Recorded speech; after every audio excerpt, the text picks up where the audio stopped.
This here is the Nerid 5, a 45-foot CHB tri-cabin, 1981.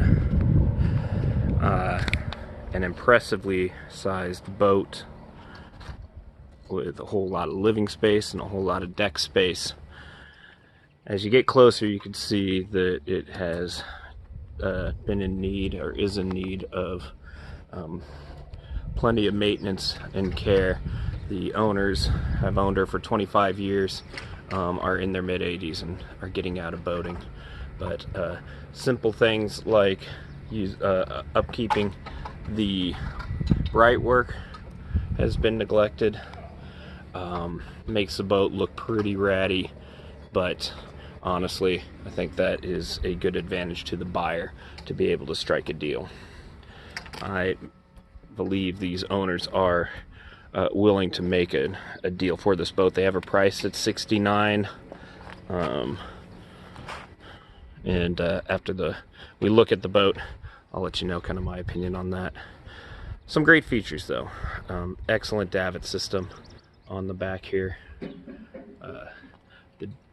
The decks as well seem to be very good, and let's get on and have a look at those. So here we are at the bow of the Nerid. Like I said, the decking itself looks to be in excellent shape. It looks like the lining is not cracked and has been maintained, and all the screw caps are on, so they seem to be in terrific shape there. Looks like the base of this windlass here has seen better days, but that is just a simple replacement if one were going to do that. Here you got the hose for a wash down, so you got the wash down there. Again, you see a lot of the maintenance, just the bright work here, the paint stripping here, even the name is long gone and faded away. That being said, they kept up nicely on the canvas. The canvas seems to be in mostly great shape. It's probably, a lot of it actually has been shown to kind of been collecting some grime, and probably has just a couple more years before it would really need replacement after a winter time. Still, always a good sign to see that there is some canvas involved there. Walking around again the deck towards the back, so I see plenty of work with the bright work here that can be done.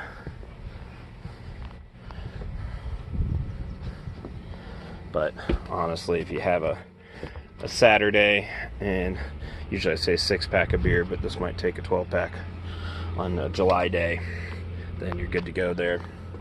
You can see there's been some caulking that they had done here. Not the prettiest, possibly helped out the window. We'll check out the aft cabin in a little bit there.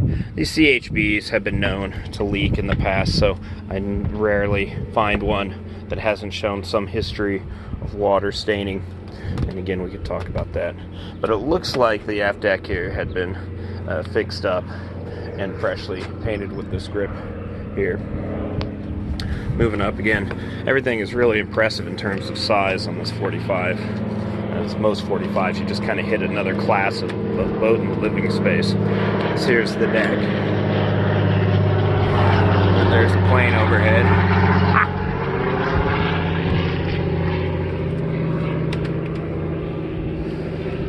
It comes with this frame here. I'm sure, given the other canvas on here, that there is either a wraparound or at least a bimini cover, kind of like matching the one over there, but my guess is blue. Here we've got a Farino there. The electronics I wouldn't call as impressive, but there are some at least somewhat upgraded electronics here. I think there's a GPS that goes there. Speaker system here with a tape deck, so you know, nothing too upgraded, but that is it. It's equipped with twin caterpillars, and we'll look at those as well and kind of see how that all looks down below. Best thing I found up here, besides the size, is this gal right here. A freezer system, top deck freezer system. With again a nice covering on it, but older covering. But very nice size freezer system. Something really good when you are using this boat for weeks and weeks at a time. You need some place to store the shrimp that you catch. Let's look below deck. Alright, here we are in the main living salon of the CHB. Once again, just impressive size here. You could have a sock hop or play racquetball in this main cabin area here. Just an impressive size. Almost too much of a void, if you ask me. Needs another couch or something right there. This is showing me a little heat shield here that tells me that it at least once had some kind of heating system there. Newer speakers up here, but it looks like it also has forced air S-bar that says it's inoperable, so there's something that would need some fixing. Again, there was a survey done on this. A buyer backed out because he said there are just too many things on the list there. So it is a lister, and certainly something that if you're looking for turnkey, I wouldn't exactly say that's this boat for you, but I think that you could certainly get a good deal on it and be able to make it your own. Here we've got a Autopilot, again smaller one, smaller GPS here. I turned it on. Did not do well with the lighting. Let's see if I can get that lighting up. Here we go. But older one, you know, so there's your GPS there. Nothing too impressive. Electronics are wanting on this boat, but it looks like at one point had some good electronics. Definitely a good VHF here.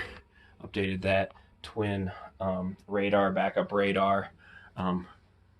Older depth sounder, weather facts, those kind of things. So it looks like it had been equipped at one point in the late 80s or 90s to go do some damage up in the Alaskan waters, but has not really had much of an upgrade since then. Looking down here at the galley area, very nice size refrigerator, equally nice size microwave, freezer as well. Down here, smaller freezer plus one up there, so you're really equipped nice on the freezer.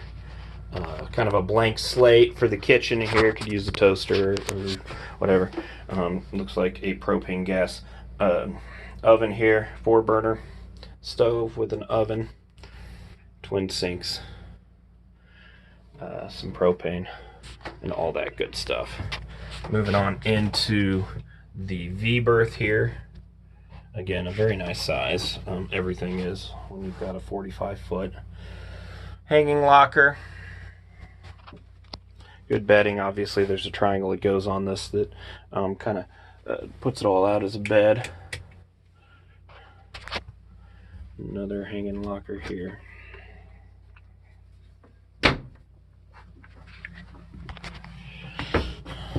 Front head. We have here classic CHB head with the teak and whatnot. Looks like rebuilt toilet with a tank watch alarm system there. Older room temp. The back paneling here looks to be in terrific shape. Steering looks to be replaced at one point. So there are some good upkeeps and upgrades on here, but certainly doesn't come without its list. Let's go on to the back aft cabin here, where I think you're going to find it needs the most amount of work. Terrific center set bed here, and an excellent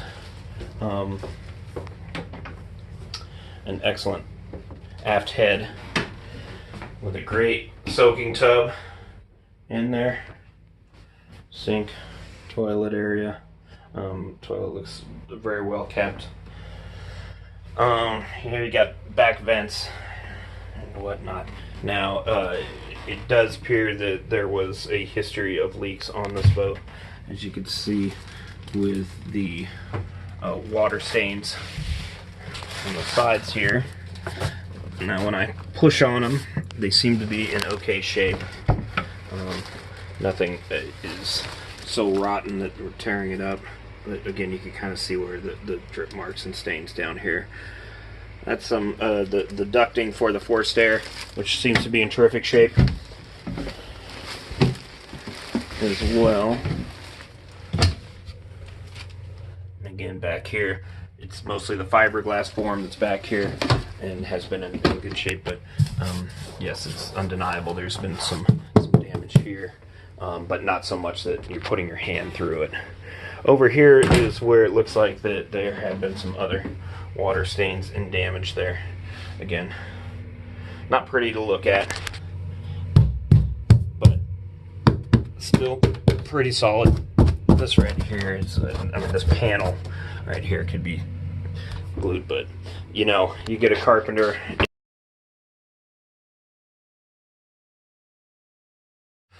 All right, this here is your access to the engine compartment. So come in here, we've got twin cats. I'm a fan of twin cats. Some people are less of fans of them. Feel like that they're gas guzzlers, but honestly, they don't do too bad. About 8.5 knots, 5 gallons an hour each. Could be worse in there. The engine room, though, seems to be in very clean shape, which is something I always hold as important. Older seacocks here, and I've heard that they might be stuck or jammed. They are sticky, but that one works fine. That one works fine. So definitely could be worse. Sorry for the lighting here. But again, these are the twin caterpillars. Hoses seem fine on it. I'll have to look at that survey to see where they had an issue with this boat, because actually everything seems pretty good down here. 40 amp charger.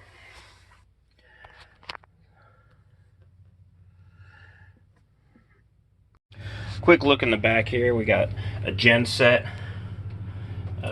back here. I'm not too sure exactly what kind, didn't look it up, but it is notated. There's a gen set and the Lazarus as well. You can see that there is some delamination here, some sort of water damage, probably from water getting tossed up on here.